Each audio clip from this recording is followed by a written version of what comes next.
System Elsevier, Knowledge-Based System Journal Elsevier, Ames Medical Science Journal, IET Information Security Journal, to name a few.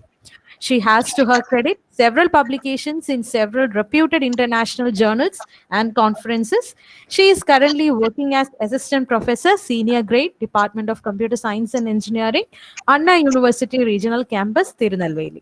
I wholeheartedly welcome ma'am to this FDP. Over to you, ma'am. Thank you so much for your introduction. Good afternoon, all participants. Am I audible? I'm right? Yes, ma'am. Yes, ma'am. Yes, ma'am. Yes, ma'am. Kindly go on. Okay. Yes. Good afternoon. And I'm very happy to be part of this 5 days FDP on Industrial Revolution 4.0. And the revolution is caused because of the developments in ICT. And so we are all part of it as coming from the domain of computer science, and we are all playing a major role in it.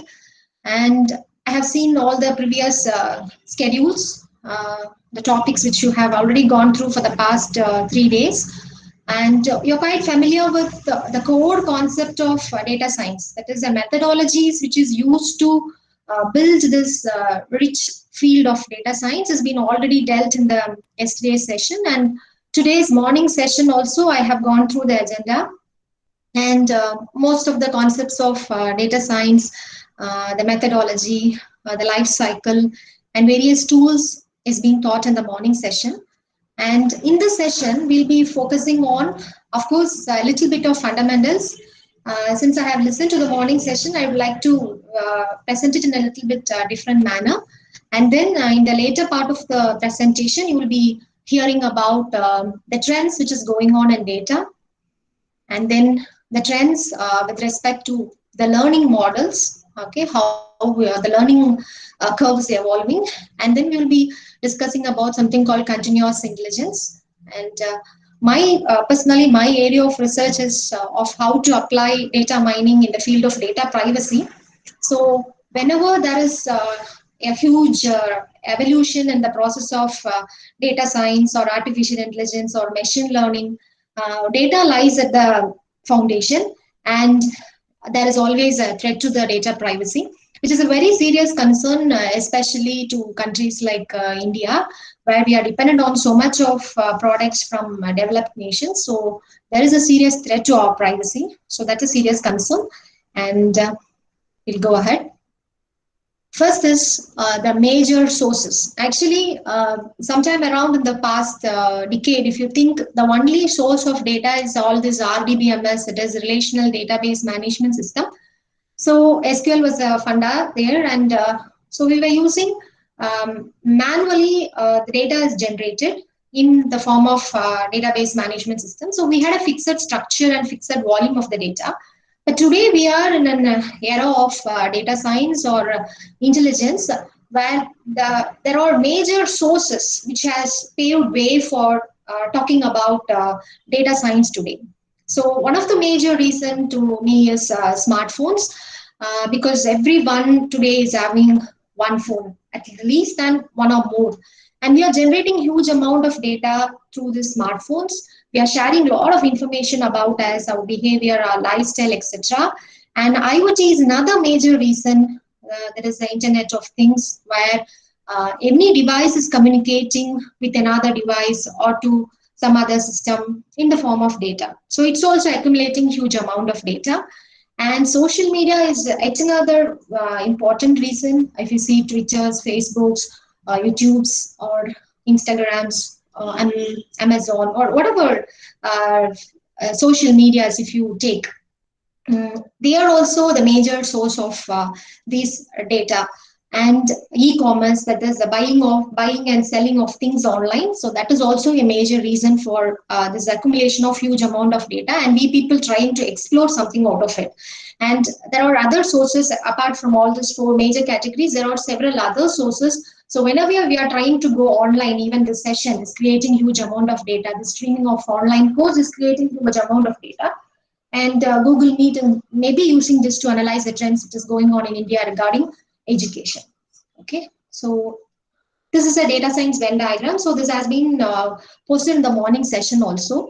So to bring back, actually, data science is not derived from a single area or single subject field of study. It has been derived from several fields like statistics. It derives concepts from math or stat, and it's derived concepts from computer science. That is the coding aspect of computer science. And the domain knowledge is very, very important because we are all are familiar with machine learning, or say we apply artificial intelligence or deep learning, but that is a juncture of coding and math or stat. That's it. But domain also plays a major role in the case of data science. So data science is a middle where it takes concepts from, or it derives concepts from fields like stat and math, as well as computer science with respect to coding, and then the domain knowledge of the business experts. So all this has to come together for having a better data science. So it's a rich field which extracts its concepts from a wide range of field of study. Yeah. Now data science. Why? So before we study anything, we should know why we study it. So we study this concept to gain some understanding about the data, or to gain some insight about the data. That will help us to make some decisions, okay, some critical decisions, which will help the business to grow, which will make the customer to get satisfied, okay, which will increase the loyalty of the customer to the business. So that's the reason why we need. So ultimately, any field which started, profit will be the fundamental, and of course in business profit is the main, and even data science has profitable motive. And as it goes, it applies to several other fields, including healthcare or education, which will helping a lot of other people in the society. And then what? So what you are trying to do? We are trying to extract patterns or extract knowledge from the data. And here, the important thing is the data is diverse. It's not like in data mining where most of the case we work with some structured data. So 10 years back, I started my research in data mining when I was looking only for structured data as my data set. Okay, some RDBMS data extracted from RDBMS. But here, when we talk about data science, we cannot restrict ourselves to only structured data, because when we talk about an optimal decision can be taken only with the help of data which has a diversified spectrum. That is, you should have all kind of data, that is structured data, unstructured data, and semi-structured data. I might have known the difference between all these things. Structured data is purely data which has a specific format, specific structure, and then semi-structured data, which is in the form of some XML or JSON files, which is having a partial structuring, but it's not completely having a fixed structure. You can imagine the structure of an XML when you think about an semi-structured data. And data science or the latest intelligence technologies is completely relying on something called unstructured data. And so we talk about extracting patterns from purely diversified data. And then how we are going to do it. So statistics is going to play a major role in deriving all these insights from the data. And of course, at next level, we started using artificial intelligence and machine learning, which is one component of artificial intelligence. And now we have come to even deep learning. Okay. Now, applications, this has been already discussed in the morning session, so we'll have a quick glance of it. So in healthcare, yeah, data science is now playing a major role in, especially in biotechnology, where you're studying the genomes, the genome sequences which is causing a particular disease, the genome sequences which is having some severity to a particular disease, or say treatments based on some genomic sequences, that is varying treatments. Today we have only treatments or some say drug procedures which is common for all human beings, but there are studies going on to expand this treatment procedures to specific genome sequences. Okay, so there is some research going on in biotech and drug discovery. So there are so many research, and even in COVID-19, we are trying to think whether already existing drugs can be applied for treatment of COVID patients and so on. So drug discovery is playing a major role. And then in banking and finance, fraudulent detections, that is to identify the fraudulent transactions or fraudulent people who are trying to acquire money and running away. Okay, and then customer segmentation. So this particular aspect, it's not specific to banking and finance. It can be applied to digital marketing or any sort of matter.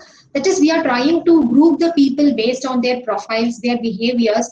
We group them, we cluster them, and so we can make a targeted advertising to them. Okay, so in digital marketing, again, we are in Amazon or in Facebook, they are targeting you. That is, they are understanding what is your behavior, what is your likes, what is your profile, and they are specifically sending some advertisements which you may like, because people should not irritate it like some unwanted postings and all. Okay, so targeted advertising is possible with because of data science. And chat boxes, whenever you open some websites, immediately some boxes is opening saying that um, asking you to how can they help us. Okay, answering your questions. When you post some questions, we feel really someone is talking behind, some human being is sitting and talking behind.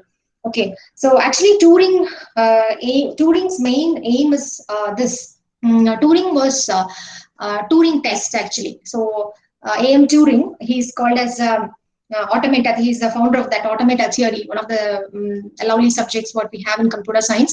Actually, he posed on that day. He posed that there should be a situation when a man is sitting before and posing a question. He should not able to distinguish whether my question is answered by a computer or a human. So I think we are coming to that age, and there are so many people who have got Turing awards. Actually, in 2018, the Turing award has been given to a group of people, group of 3 people who have contributed to deep learning.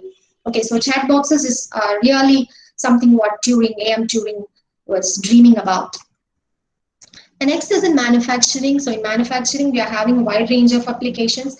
Specifically, I'm talking about 2, that is improving the supply chain. That is, according to the demand, we have to increase the production and improving the production line itself. That is to identify whether there is any defects in the production line, the maintenance works, everything can be carried out with the help of data science analysis, which is possible with the help of data science.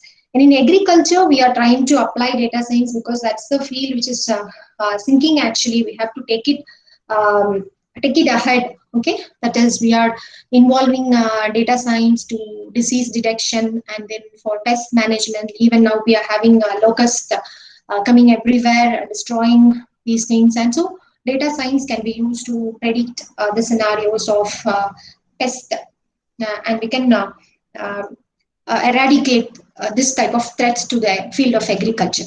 And then automated irrigation systems, because water is to be conserved, so we all know that. So we should not waste water. Efficient management of water is very, very essential, because that's one form of um, um, so we are scarce of it. So we have to use it wisely. So agriculture needs water because water is the base, and so soil also, even soil management, efficient soil management is taken care of data science. And in education, we are trying to avoid dropouts. That is, people leaving courses, joining. So even in these type of online sessions, I've been teaching before 10 days in another course also, people joining and leaving. So we should try to understand whether the session is really useful for the people, whether the overview of the course content is going to be really appealing. So I'm not talking about a 1 hour of session, but actually this you can extend to online courses which goes for weeks together, months together, why people drop out from the courses. Those type of analysis will try to improve the learning. And you can obviously evaluate the students' performance, and so much of work is already in progress with respect to the IITs and IIMs in India. And trends in analysis, so we have moved across, we started from query and reporting, and then we moved to statistics, and then data analytics, and then machine learning, and now we talk about deep learning. So this is a miniature version of what is dealt in the morning class. So these are the major 4 steps involved in knowledge extraction process. So we have the planning phase, that is after studying the business requirements, we have to plan what is our goal, we have to formulate our goals. Okay, and then to meet these goals, what is the resources, that is the data, what is required. So where we have to find these resources, we have to organize all these resources, and the next step will be the data preparation. So that's very, very important, like in cooking. So before we start a cooking, we need to collect all the ingredients. So that's what makes the cooking better. And so data preparation is very, very important. And so we clean the data like what we do in cooking. We clean all the raw materials. So we clean it to remove all the errors or noise in the data. And then we make some sort of explorations like some analysis, primitive sort of analysis, whether some transformations is needed in the data, okay, some data reduction is needed, and so on. And so when then we make some transformation and so on, and we make the data clean, okay, in a refined form, and we give it to the next stage, that is the modeling. So in this phase, we use a lot of learning algorithms, machine learning or deep learning or whatever say. We use these modeling algorithms to create a model. And once we create it, always we have to test it or we have to validate it. And once you validate it or evaluate it, its performance, and we feel that it's okay, then we go for a, if it's not okay, we have to go for a refinement. And if it's okay, we go for a deployment. So that will be the last stage where you present it to the customers, you deploy it in the actual environment, and we try to reiterate it, or suppose if it needs some correction, we'll go for a reiteration. So these are some of the 4 stages of this knowledge extraction process. So this is also is dealt in the morning class. So you just an example. So we start with descriptive actually, because that's the primitive stage. So if a doctor, so once you go and say that I have this symptom, that symptom, I have a headache, I have a fever, I have vomiting, so much of things. When you say what are all the symptoms, what you're having, you are describing your symptoms. Okay, so that is your what. That is description about what is in the data, exploration of the data. So that's a very shallow type of analysis what you are making. Very shallow, primitive we are doing it. That is some sort of reporting or some sort of exploration, some sort of SAT, like statistical methods like correlation analysis and all. And so we find out what is in the data. And then we diagnose why. Okay, so if it's a doctor again, when you say also all the symptoms, he is trying to diagnose why this particular symptoms has happened to you, whether there's problem with your stomach or some other organs, internal organs, whether it is an some antibody, something. They try to diagnose what is the problem. In the same manner, even human beings, whenever we have a problem, we try to find out what is the problem, and then we try to find out why that has occurred. Okay, so that type of analysis, if you make, that is diagnostic analysis. And then after finding out why, now we have to do what to do about it. Okay, that is the future. So now the doctor thinks about, okay, these are all the symptoms, so these may be the reasons, and now he finds out what to do about it. He makes a prediction. Okay, he makes a prediction on what will be the disease what you're having. Okay, what may be the reasons for it. He makes some predictions. So that sort of analysis is predictive analysis. So similar thing in the business problem, you have to map it to that. You find out what problem has arisen in the business and how to why that has approached, and what you have to do about it in the future. And prescriptive. Prescriptive in the sense we are diagnosing the disease. The doctor is predicting that these are all the possible diseases, and he's prescribing some medicines. So in the similar way, prescription is a very, very important stage, because that can be done only by the expert. In this case of data science, after knowing that these may be the future, okay, this may be the things what is going to happen immediately. Now we have to immediately sort out some mechanism to how to rescue ourselves from that situation. So that's where the business experts sit there. The people with domain knowledge sit there and they prescribe for some solution to improve the business. Okay, so I have not touched into depth of it. Yeah. Now trends. Coming to actually the concept of, or to match the title, current trends in data science. So trends in data.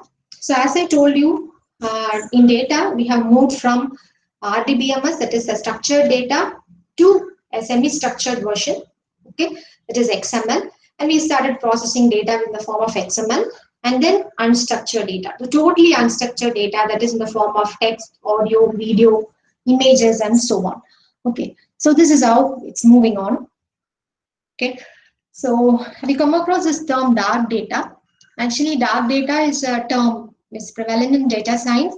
Actually, if you're collecting 100% of data, only 20% of the data is constantly used for data science.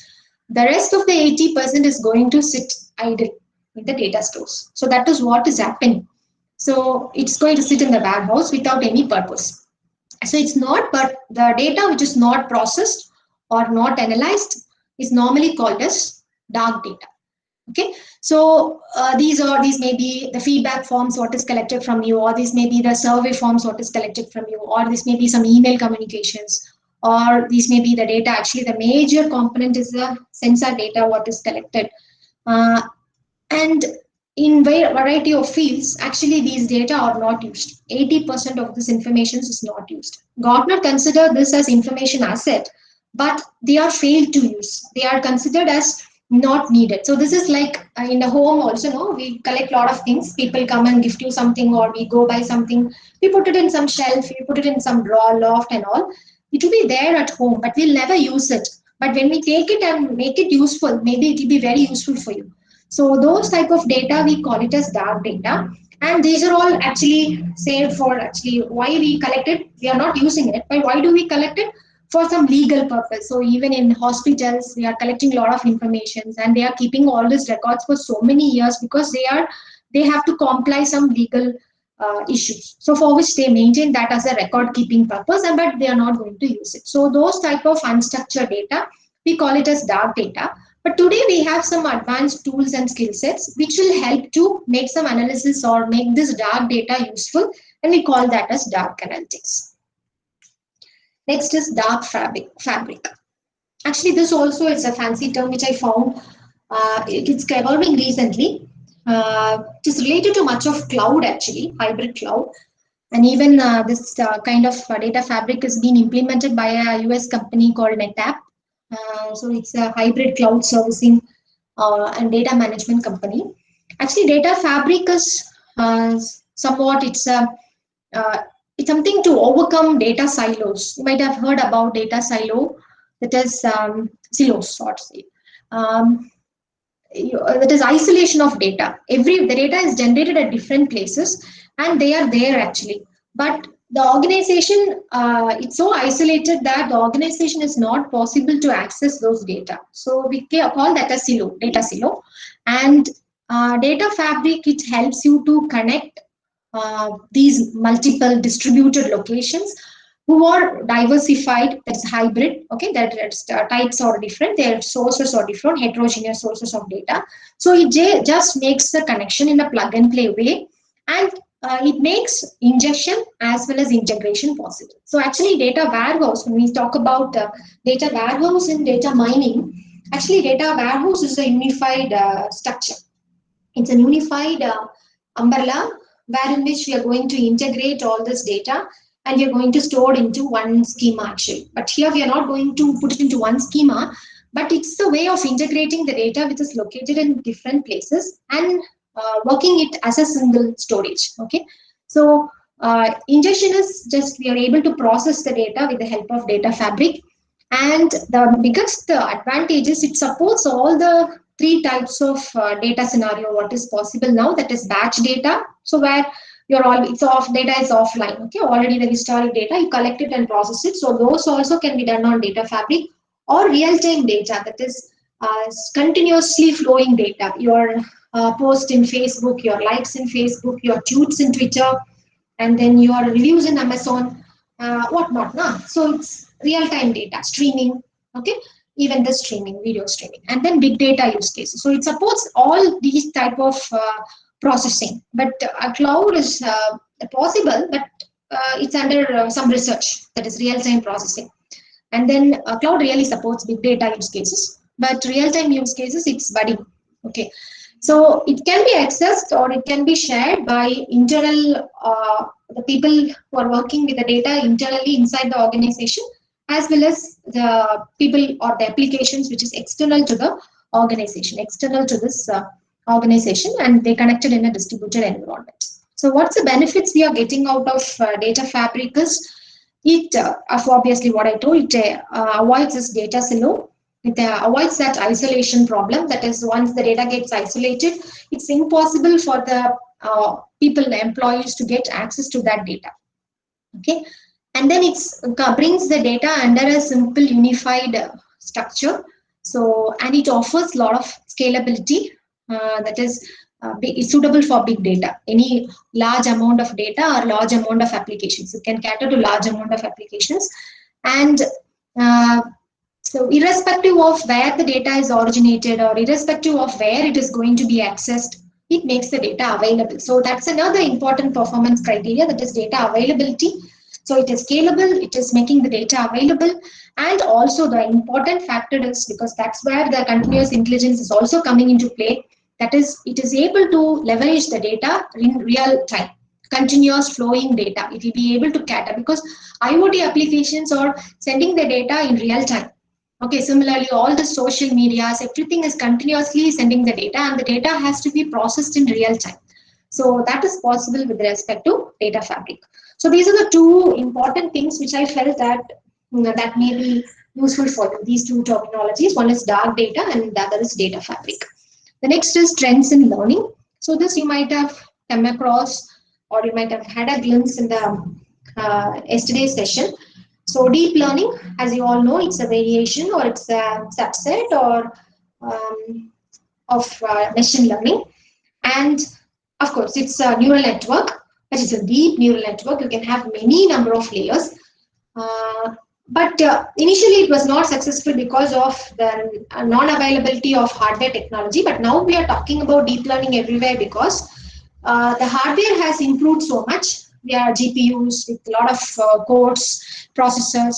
So with the advancement in the hardware technology, we are able to now deal with deep learning.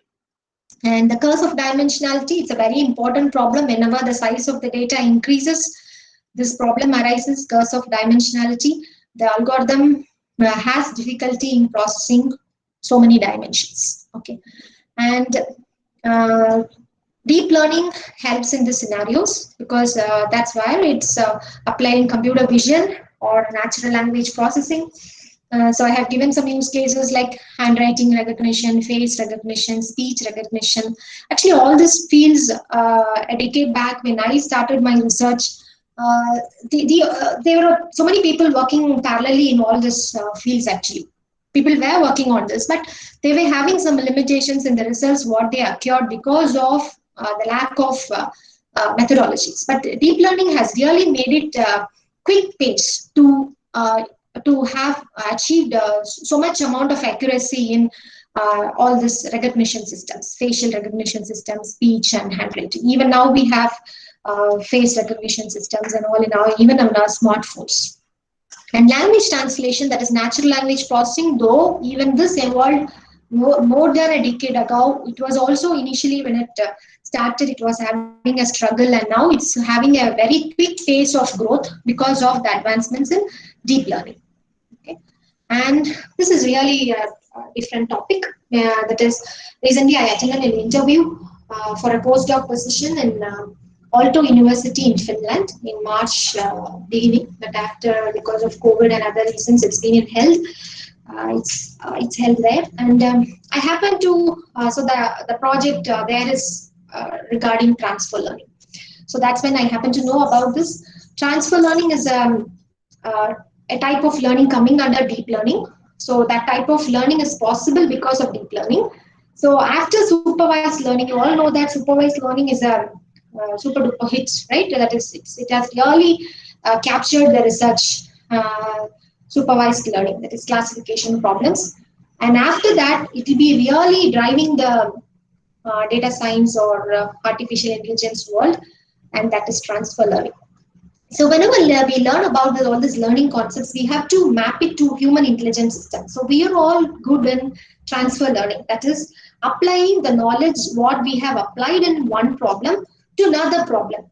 Okay, so we normally do it. We map it. Our human brain is capable of doing it. We are trying to gain some knowledge from one, and we are trying to put it into another. Say, suppose we know how a house looks. Okay, think of a child. The child knows how a house looks, and if I tell it that if you have some stripes and if it looks in black and white color, it's a zebra.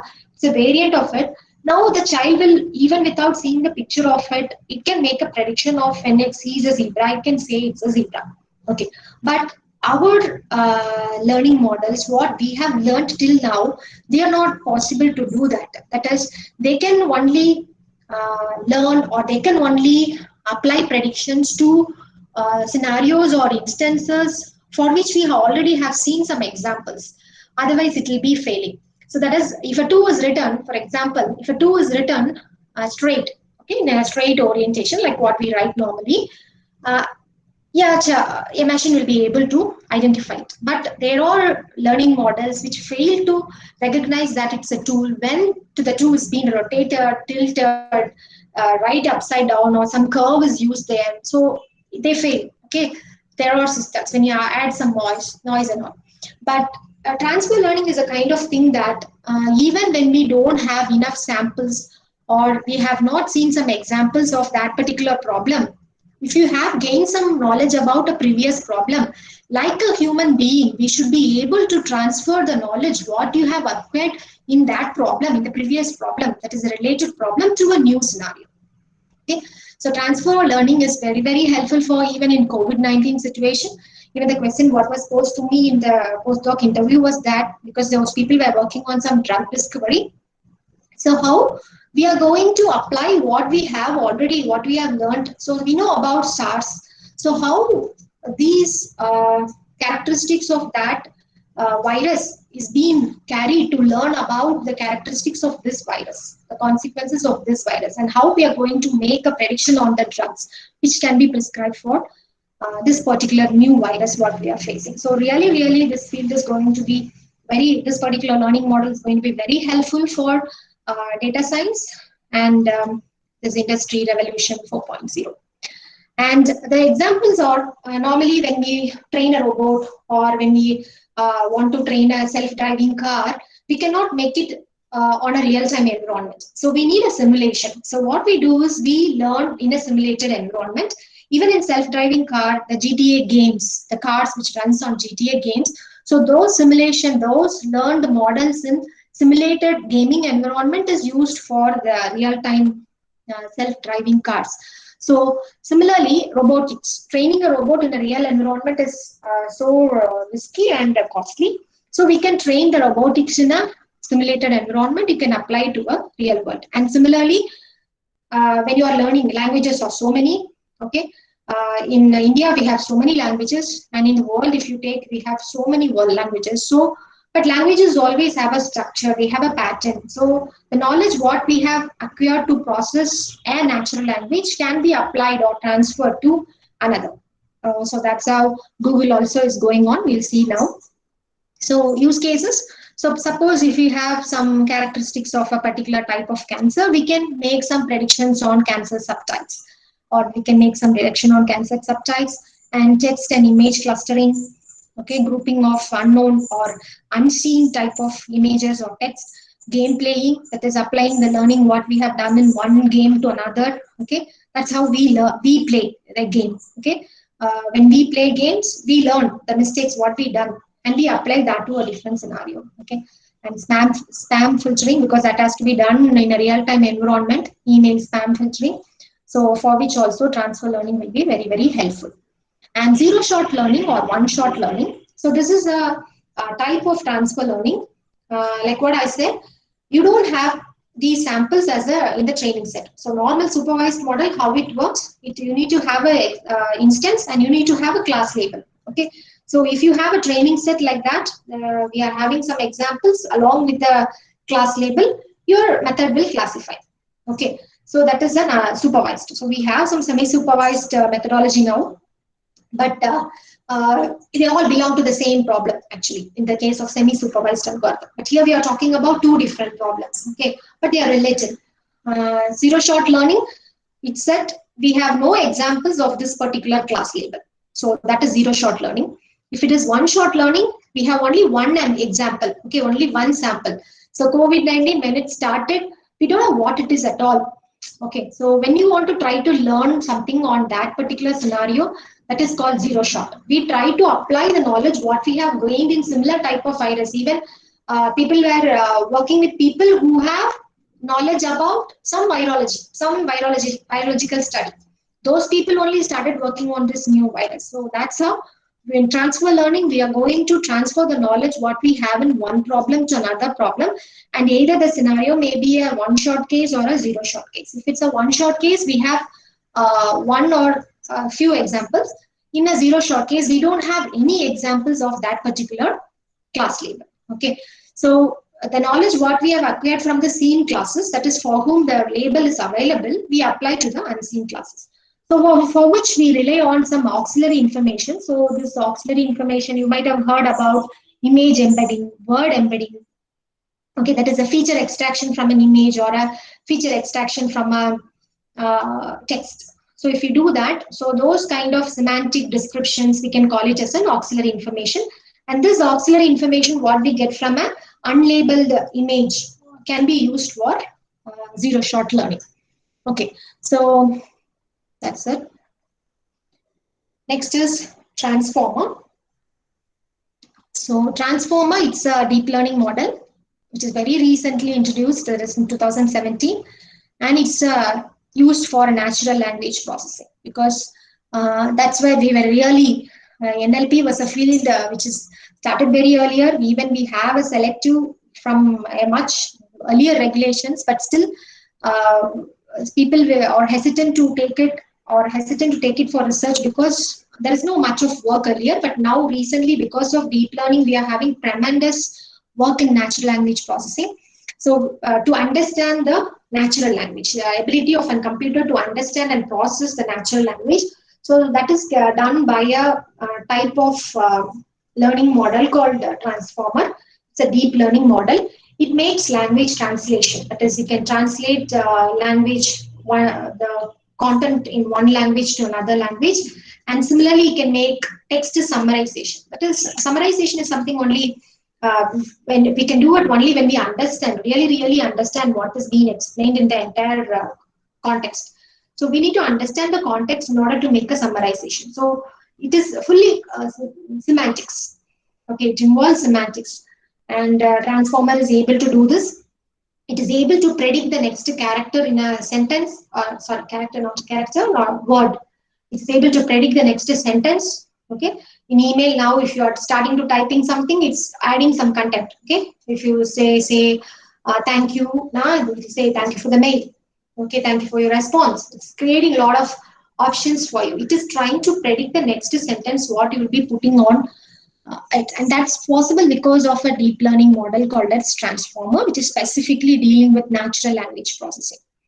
And recurrent neural network is a variant in deep learning. Maybe all this concepts you might have seen yesterday. Recurrent neural network, the only distinction between RNN and transformer is both the similarity is both are applied to sequence-based data, that is time sequences or some word sequences. Okay, so if it's a sentence, every word has to come in an ordered manner. Otherwise, it will not give any meaning. So recurrent neural network, we have to feed the sentence in that order actually. So, but in the case of transformer, it's not the case. In an RNN, you have to give the first sentence followed by the second, third, fourth, and so on. But in the case of transformer, it's not a matter. The transformer is able to cope up with the sentences in a text in a parallel manner. So this parallelism is trying to reduce the training time of the transformer model. And so that's the success of this transformer model.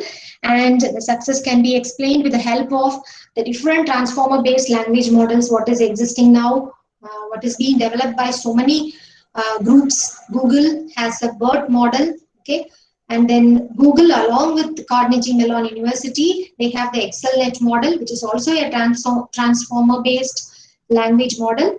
And then Facebook is using a natural language processing model called as Roberta. Again, it's based on BERT.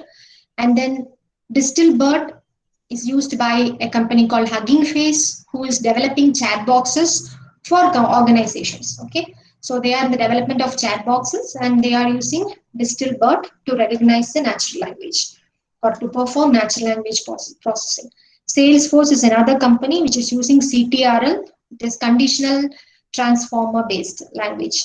Okay, and then OpenAI is using GPT-2, and then Google is having another version called as a light BERT model. Albert, that is, it stands for a light BERT model. And then NVIDIA, it has having a transformer-based language model called Megatron. Okay, and BERT, it stands for bidirectional encoder representations from transformers. It is developed by Google in the year 2018 for natural language processing.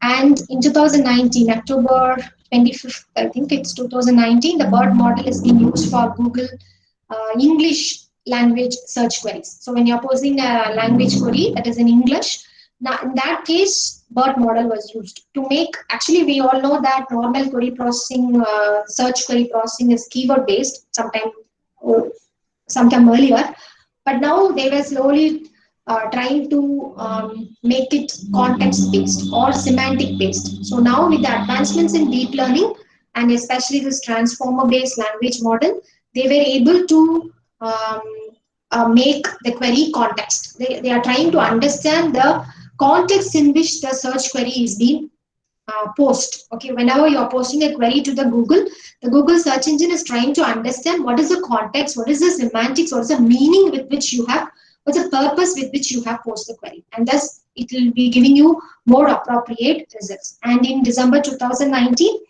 the model has been extended to 70 languages, 70 different languages queries, search queries, which is being posted to Google. Okay. Next important terminology, what we are heading to in terms of data science is hyper personalization. You all know about personalized emails, personalized advertising and all. So this is something called hyper personalization.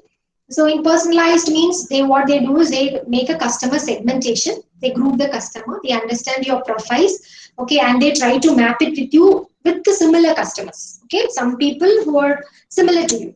Okay, and now it makes some recommendation system or say some collaborative filtering, which will be interested or which will be interesting for a group of people who are having similar taste, who are having similar profiling, who are having similar behavior. But hyper personalization, it's a even more personalized customer experience. It makes a targeted product advertisement or targeted servicing. Okay, specifically, suppose if you are retrieving some content in the search engine, it makes a personalized content. That is, if a same query is posed by a different person, the answer will be different. But the same, when a query is posed by you, the answer will be different because you may be a research scholar and some X may be some other person. Okay, even when I am looking about all this data science for over a period of week, no, now lot of promotion mails what I'm getting is related to this. Okay, so my search profiling, everything is taken. So what is a bag or there is fundamentals which is carrying this hyper personalization is it is believing that a person is maximum using 2 or 3 devices. Okay, at the maximum, a person is using 2 or 3 devices. You may be having a phone in which you'll be having your apps or mails opened, and you'll be having all your lifestyles and behavior stored in your phone because you are making all this comments over it, all this buying characteristic over this, all this searching, surfing over that. Okay, so your mobile phone, and you may be having a laptop. So a second device. So you may, if you are at an office, you'll be having another device. Say, so they have made a prediction that at most a person is going to communicate with this world through 2 or 3 devices at the maximum. They are making a generalization with that at the maximum. And these devices are going to be your data sources to understand the behavior, the lifestyle, the interest, the likes, the dislikes.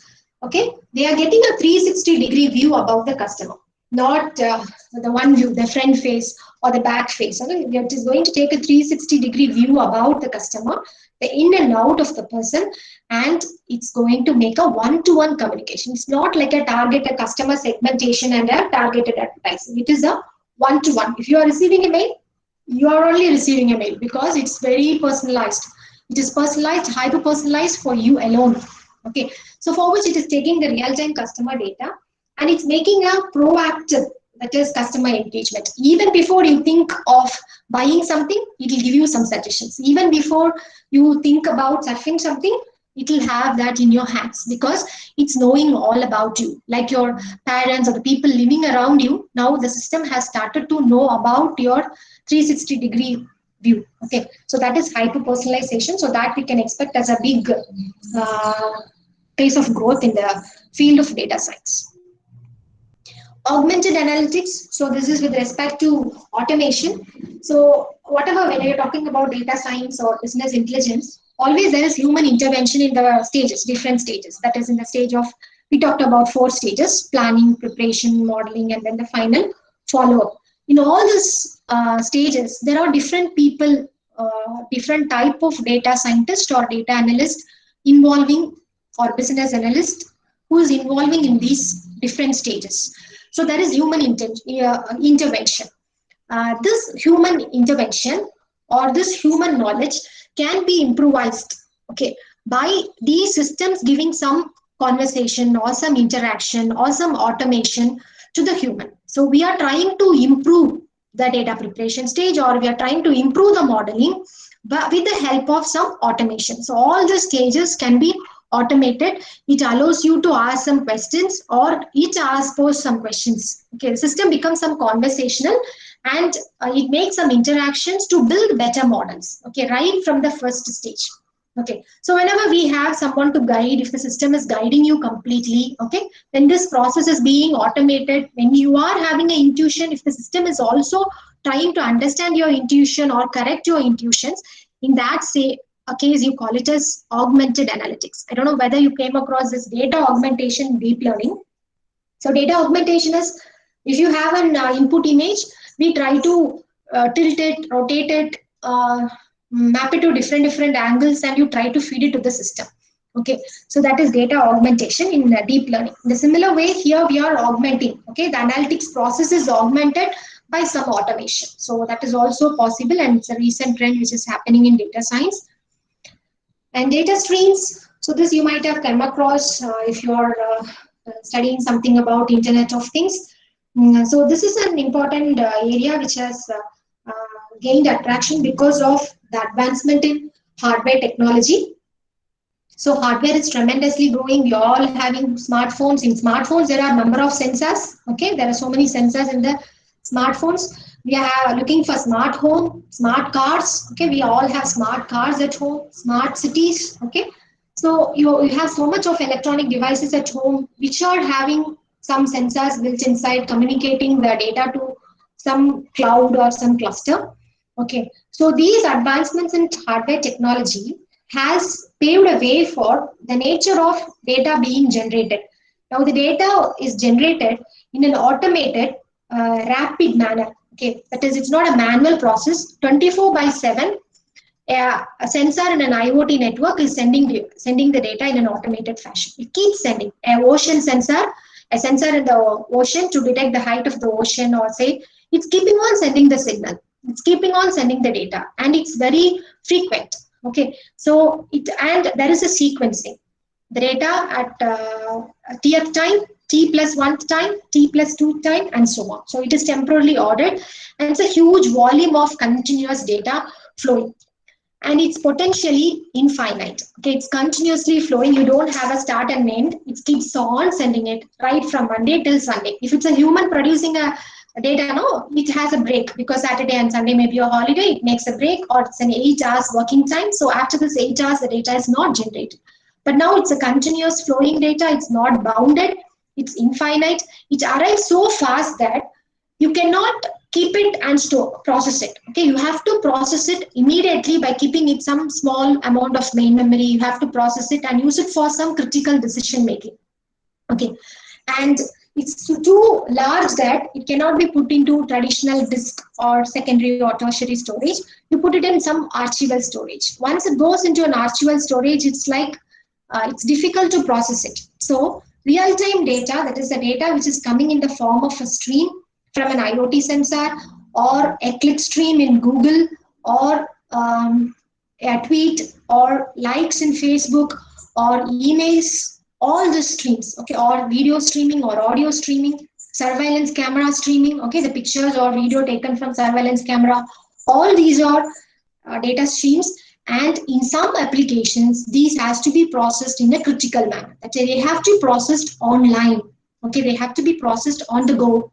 They cannot be stored and processed.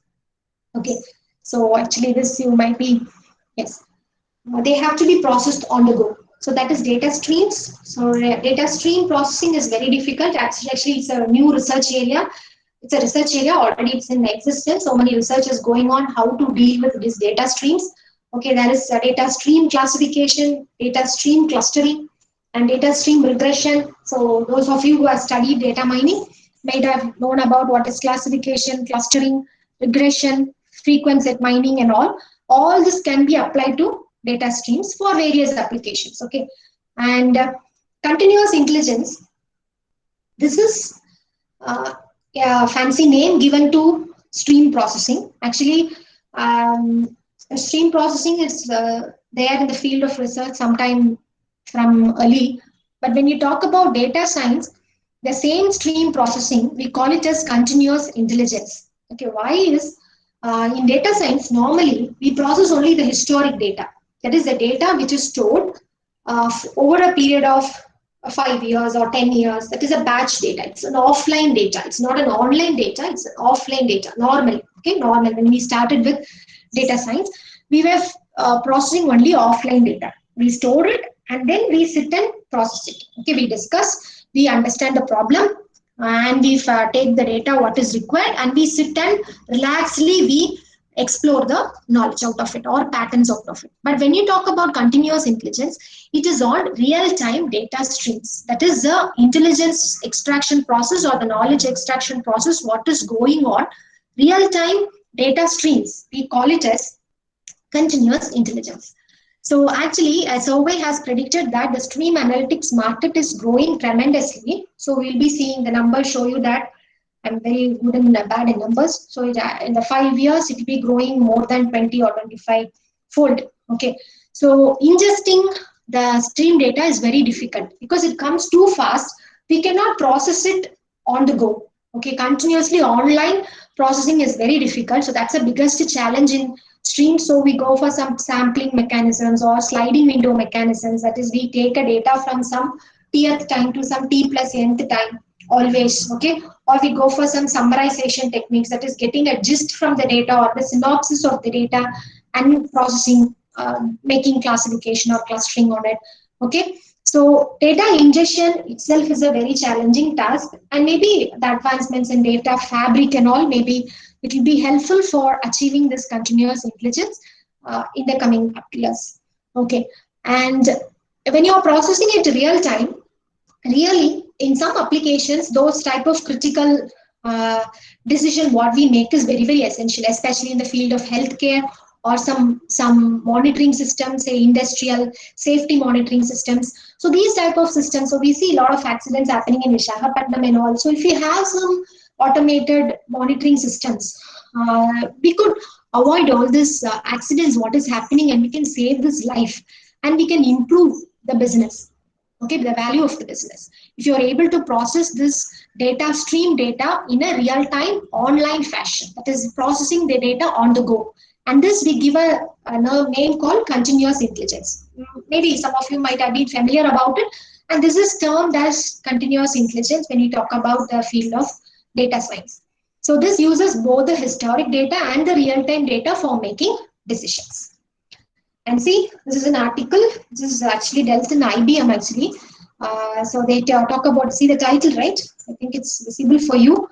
In 2020, it will be the year of continuous intelligence. They are posted in February 5, 2020. Actually, it is a tradition that this year would be an year of continuous intelligence, because now the data is always generated, or it's, I don't think always generated.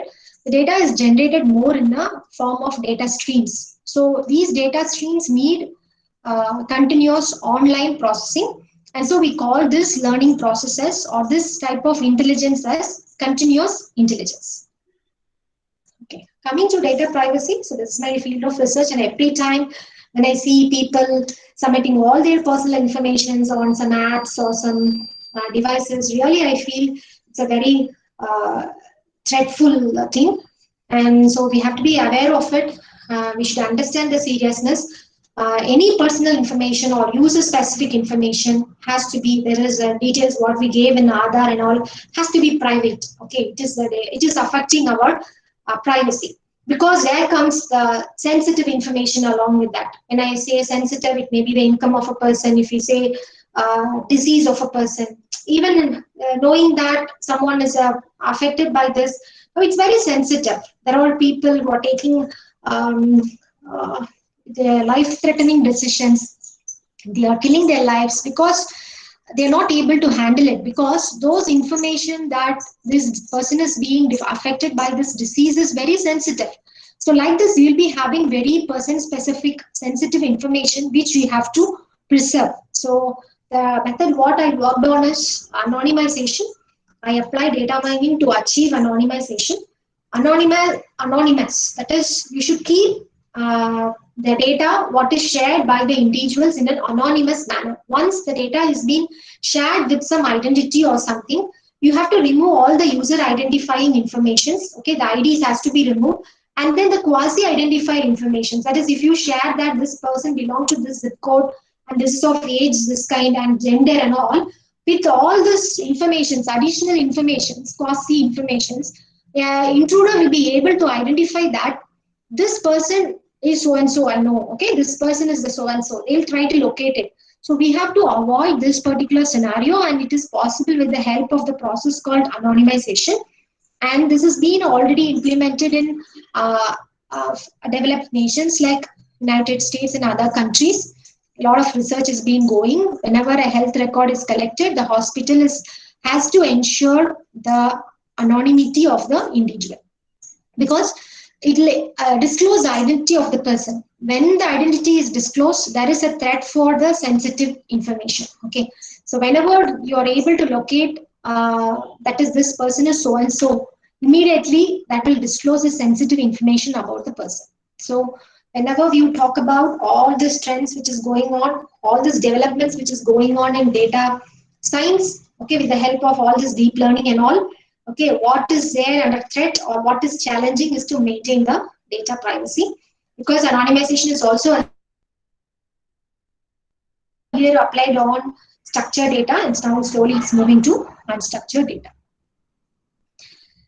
So this next two slides which I have taken is based on the COVID-19 situation. That is blue dot, so now surfing. So it's also an example of data science because it is a disease surveillance analytical program. It's an intelligent program which is making surveillance on the epidemics or pandemic diseases, the diseases which is carrying some pandemic or epidemic. And it was the idea was started in 2013 or so, when SARS, the first outbreak of SARS was identified.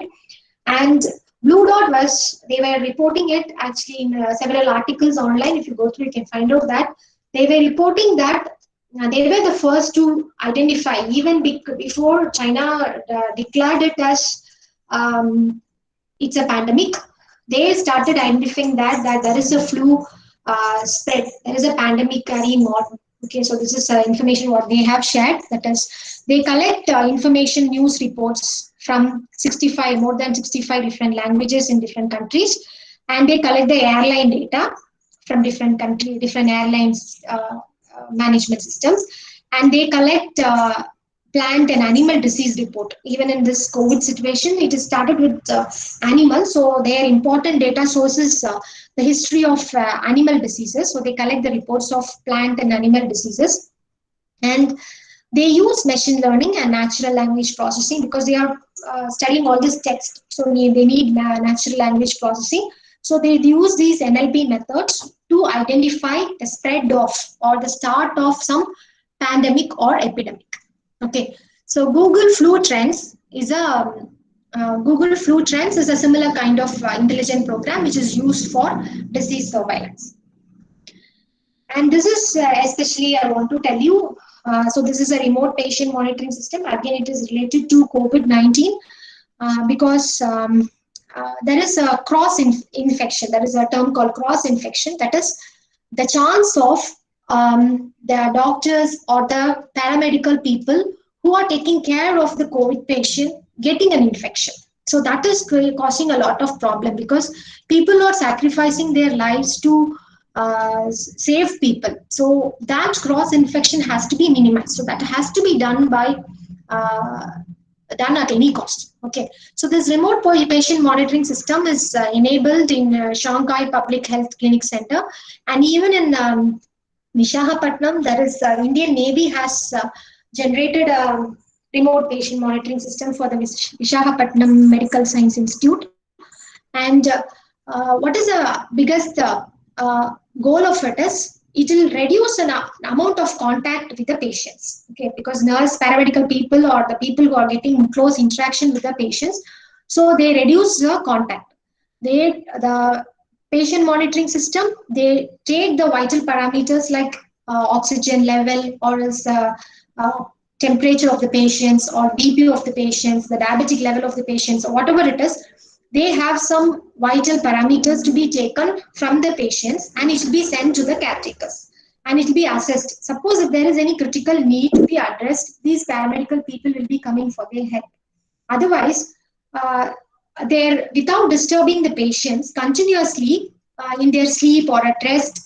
You can monitor the vital parameters of the patients without having close contact with the patients. The paramedical people having very close contacts, or we are trying to reduce a viral load that doctors or the nurse people is exposed to. Okay, they don't have to interact with the patients more number of times. Only if there is a need, they'll go and visit the patients. And these type of systems is also helpful for making COVID patients to be treated at the comfort of their home. So now there is a lot of trials going on. Some private hospitals is trying this in various places, and especially in abroad, they are keeping the patients at the comfort of their home, because if they have very mild symptoms, or if they are very less immune, elderly people who cannot come and isolate themselves at the hospitals, they can live at the comfort of their home, and these vital parameters can be taken and sent to the remote processing or the remote patient monitoring system.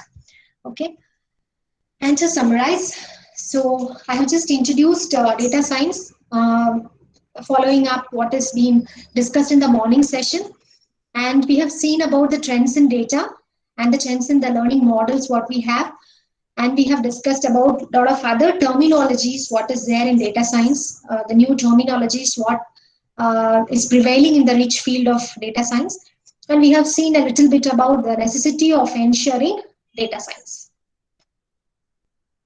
Thank you all. Thank you, ma'am. Thank you. Now we will see if we have any queries for Jesu, ma'am.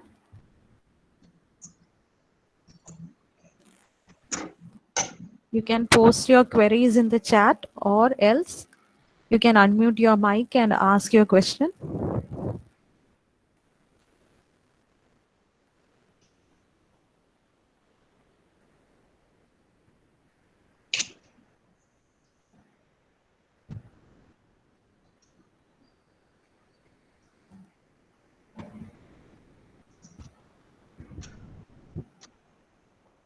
Okay, I guess we don't have any questions. So that was a wonderful presentation on current trends in data science. Ma'am, it was a pleasure having you here. I, on behalf of the entire department of CSE, would like to say that we are extremely grateful to you for accepting our invitation and finding time out for all of us. Thank you so much, ma'am. Thank you so much. Thank you so much. Thank you for patiently listening to my session, and thank you for this opportunity given to me. Thank you, ma'am. Thank you. Thank you. For the information of participants, the attendance link for today's afternoon session is posted in the chat. Kindly fill the form. And please do join us back for the final day, day 5, tomorrow at 10:45 p.m. AM. Thank you.